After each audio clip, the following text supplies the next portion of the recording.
Hey troops, it is Carol from Beat Cancer Boot Camp. It's a fabulous Wednesday in June. We're nearing the end of June, 1 month into the summer. How does that happen? That is just insane. So I thought today what I would bring to you for this workout is 10 great body weight exercises you can do for strength without any weights. All you need is yourself. Maybe a prop of a chair or a wall, so I'm going to give you some different options. So 10 really great exercises that you can do to keep strong, no extra things added. Number 1, squats. You gotta love them, gotta hate them, but they're really important for you. You know how to do those squats, right? When you are doing the squats, you want to aim for that spine being as long and tall as you can, the weight back on the heels, lift those toes up, set it down, try to aim for, imagine your spine being at the same plane as your lower leg here. So don't lean forward so that your body is bent more while your legs are upright more. Keep that chest upright. If it helps, bring your hands behind the back here. Keep your knees from popping forward so you're going to have the weight back on your heels more. You're going to come down, you're going to push up. As you do this, you want to make sure those knees are tracking forward, not tending to go out or as we see often coming in. Again, nice and upright. Now I'm on a hill, so if I go back too far, you're going to see me falling backward, but coming back and up. You're going to do 10. Coming on down, pushing up to the heel, squeezing the glutes. 9, 8, 7. If it helps, have a chair nearby. Come in front of that chair. 7, 6. Making sure you put that butt back, keep that chest up high. 5, 4, squeezing. 3, 2, and 1. Always try to go for 2 sets. So do those 10, take a little break, and come back and try to do 10 more. That's the regular squat right here. You can go into a wide squat with those toes out, the belly is pulled in, you're going to come down with the knee over the ankle, your chest is going to be upright. You want that butt sticking back a little bit so that your knees are not popping forward. If you see this happening, get those knees back here, stick that butt back, only go as low as you can before those knees start coming forward. Don't do something just because you think you should do it. Do it in good form. Chest upright. 10, squeeze. 9, squeeze. 8, squeezing. 7, 6. I'll come this way. 5, squeeze. 4, tight core squeeze. 3, you can pull those elbows back. 2, and 1. So pick which one you like the best. Maybe switch it up a little bit so that you've got different ones that you are working on. Next one. So the first one, lunges. Second one, the first one is squats. Second one is lunges. I gave it away. It's like giving away the punchline of a joke, right? Lunges are fabulous. It's best if you can do them walking. I don't want to walk out of the screen. So you come forward, drop the knee down. You're aiming for 90 degrees here. Come up, step forward, 90 and 90. When you are doing this, step forward only as far as you need to drop that knee down, keep that chest upright. If this is too hard for you to take that step forward, you come back here, hold this, and you'd come down and up. Chest upright, pushing up through the heel. You're going to do 10, either 10 walking forward or 10 on each side. So lunges are great because it mimics what we do when we're walking, putting that weight on one leg. I know we don't walk like this, but it strengthens those legs, strengthens the muscles around the knees. Now you are going to love this one, push-ups. Why are push-ups important? Because it involves this whole upper part of your body right here. Best place to start, if it's hard for you to do it on the floor, in good form, is using a wall or a prop. You want to start out with your body at an angle, push up on the toes, so you extend your way up. You're going to squeeze the glute, squeeze the abs. Now I don't have the benefit of a wall here, but if you had a wall, you'd have your hands shoulder width apart. You come down and push up. So you come down and you push up. Arms are out here. Bring the shoulders and hips down at the same time and then push up. Start here. Start at a higher level, at a wall or a post. As you get stronger, you can bring it down a little bit, and that is why I had this chair here. So you can do the same thing, only right now that lever angle is a little bit lower. So tighten, squeeze, feet hip width apart, chest comes down, push up. So your next level after you're on the wall would be maybe the back of a chair.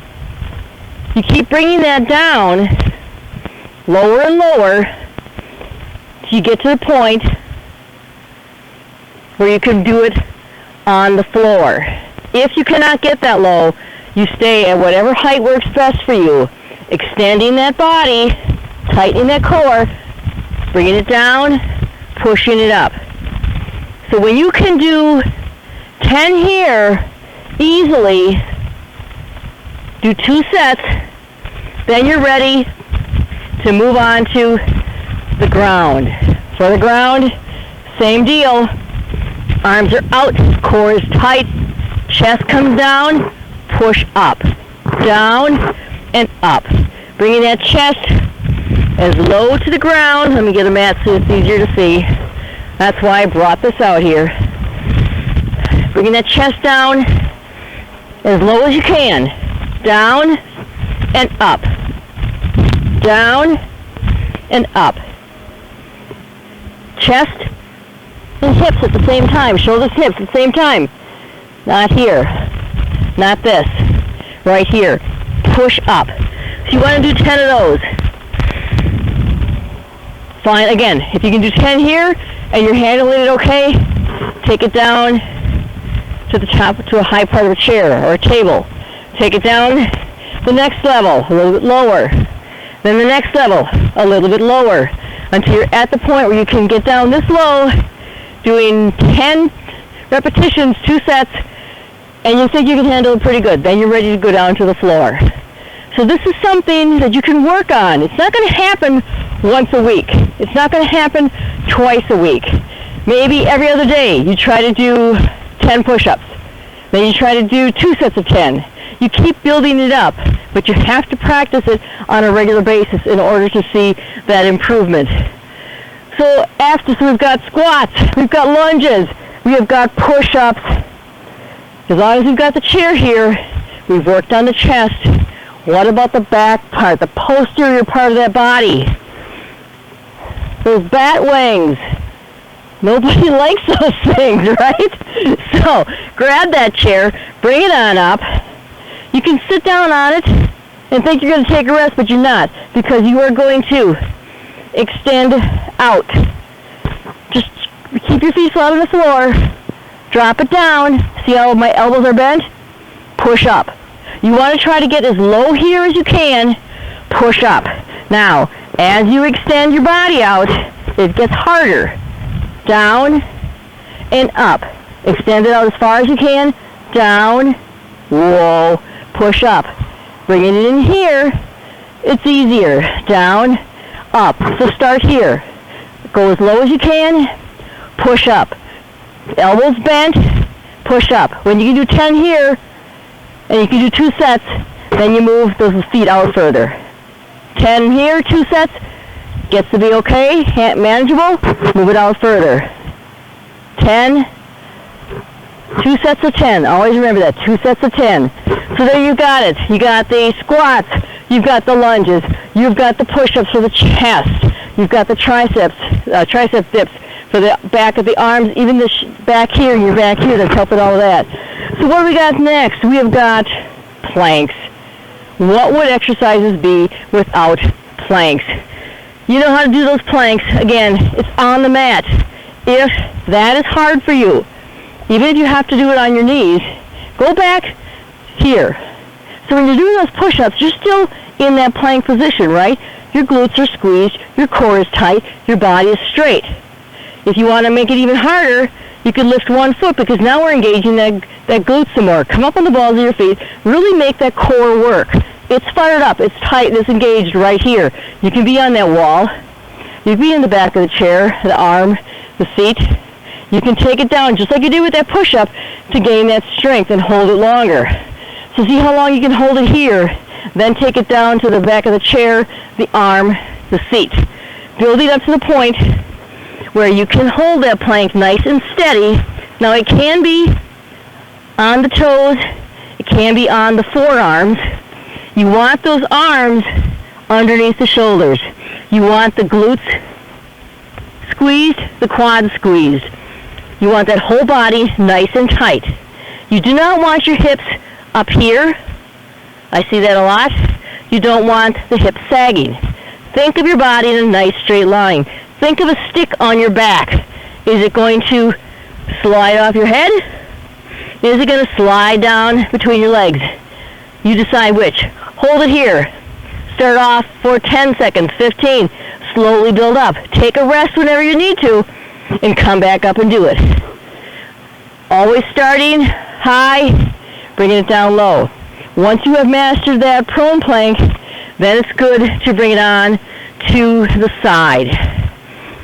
Side planks, best way to start is in that long body. You want your ankles, your knees, your hips, your shoulders lined up. You can bend both knees or one knee. Side planks start off with bent knees, pushing up. Simply hold it here if that's it. If it's too hard to hold it for any length of time, coming down and up. Next level is you extend both legs, feet are toe to toe, push up. In a plank, side plank, shoulders should be stacked, hips should be stacked. When this is happening, you have to take it back down a level. Right here, push it up. Hold it as long as you can. Just focus on holding it. Don't let your head hang down. Nice and strong and steady here. You're being powerful right here. So work on just holding that. When you can hold it for a longer length of time, then you add in any kind of complexity, making it harder. So again, same one on each side. One way to test for how balanced you are with muscle strength, how long can you hold it on one side versus the other. Test yourself. That is an assessment that we do as personal trainers, seeing how long you can hold on each side. So planks are fabulous. Another great exercise that kind of incorporates that plank is a mountain climb. Now why is that so fabulous? Because you're using the core, and you're bringing that knee way up, which engages the abs. And you know what else? When you bring that knee up, that is something that you have to be able to do to functionally step upstairs, step into things. Again, something like this, start up here. Start right here, stepping it out, bringing the knee up. The higher you bring this knee above the hip, the more you're engaging the abs. Here not as much, here more. Now, I talk a lot about the hip flexors needing stretching out. They do.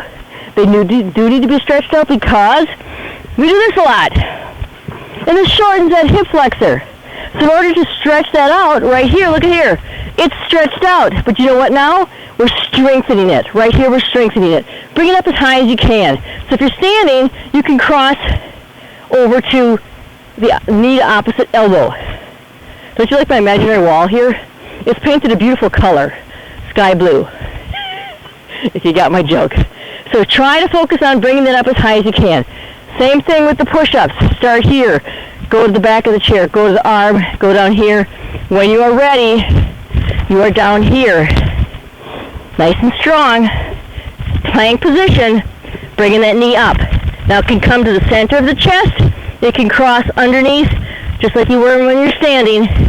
Pull it up. Pull it up. Pull it up. The minute you start to fatigue and those hips drop or rise, you stop and you rest. If you want to go in more advanced, you bring the knee on the outside. But I'm not going to explain that anymore because you're all groaning right now. All right, so we've got squats, lunges, push-ups, tricep dips, mountain climb. We talked about the hip flexors. A big important thing there for opening up those hips is what we call the dirty dog. At the Y, we call it the hydrant. Because if you call it the dirty dog, they laugh hysterically. So for this, wrists under shoulders, knees under hips. You're going to tighten the core, You don't want this back sagging here. You don't want it arched. Nice flat back. Bring that knee out. Squeeze the hip abductor. Squeeze it to bring that knee out. Not back. Straight out. Back works a little bit different muscle, so it's not necessarily bad, but work on opening that hip. So you're going to do 10 on each side. Focusing on the form. Out. Control. Squeeze. Control. Look down at your hands. Down. 10 on each side. 2 sets. Keeping the body nice and straight. After dirty dogs, we can go into bridges. For bridges, you're going to be on your back. You're going to have your feet hip width apart, flat on the floor, arms are at your side. Dig those shoulders into the mat, push your hands down towards your feet. Really push those shoulders into the mat, pull that belly in tight, feet flat, knees hip width apart. In line, as you push up, make sure they stay in line with the knees, they don't come out or in. Push up. Now you're squeezing the glute here, so you're keeping that spine nice and straight. Bring it on down. Again, if your hamstrings start to cramp up, bring the heels in, push up, bring it down. Really focus on that squeeze of the glute right here, bringing it down. If you feel any pain in your back, you're probably pushing, arching the back too much. That is going to be a problem. Work on squeezing the glute, keeping that spine straight. So up and down.